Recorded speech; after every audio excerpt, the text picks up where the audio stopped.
ভাই করতে গেছো খড়িবাড়ি, ভাই আসছে খড়িবাড়ি থেকে। ভাই আরো অনেক জায়গা আছে যে সেখান থেকে ওনার স্যাটিসফাই হয়নি, মানে জানিয়ে কি জন্য স্যাটিসফাই হয়নি। তো এসে আমার থেকে একটা খুব সুন্দর একটা 50,000-এর কাছাকাছি একটা গেমিং সেটআপ বানিয়েছে। তো সেটা তাদের ব্যবহার করেছে 400 MS এর B450 মাদারবোর্ড। রাইজেন 5 প্রসেসর হিসেবে ব্যবহার করেছে রাইজেন 5 এর 5600। একটা 4GB graphics card, 8GB RAM, 256 SSD। তো কেমন লাগছে তোমার? খুবই ভালো লাগছে দেখে সেটআপটা আমাকে। আর আমার দাদা অনেক কম লো প্রাইসে দিয়েছে সেটআপটা।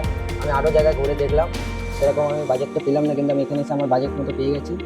থ্যাংক ইউ এটার জন্য। তো ভাইয়ের জন্য অনেকগুলো গিফট আছে, একটা ওয়াইফাই রিসিভার আছে, একটা স্পিকার আছে, আর একটা ইউপিএস ভাইকে দেওয়া হলো, আর একটা মাউস প্যাড আছে। তো ইউপিএসটা আমি ভাইয়ের উপরে খুশি হয়ে ভাইকে আমি একটা গিফট হিসেবে দিয়ে দিয়েছি। তো সবাই আসবেন এখানে এবং নিজের মনের মতন সেটা পারচেস করবেন। স্ক্রিনে দেওয়া নম্বরে কল করবেন অথবা হোয়াটসঅ্যাপ করবেন। ধন্যবাদ। মধ্যমগ্রাম স্টেশন থেকে নেমেই দেখতে পাবেন রেলিন কম্পিউটার্সের বড় শোরুম। সুব্রত দে, বর্ধমান থেকে এসেছি। ব্যাপার খুব সুন্দর, অ্যাম্বিয়েন্স তো আরো সুন্দর। ধন্যবাদ ইভলিন কম্পিউটারকে। আমি হরিণঘাটা নদিয়া থেকে এসেছিলাম, তারা আমাকে ফ্রি ডেলিভারি করে দিয়েছে। ফ্রি ডেলিভারিও আছে এখানে, আমাকে এখান থেকে ওনারাই ঠিক করে দিবে।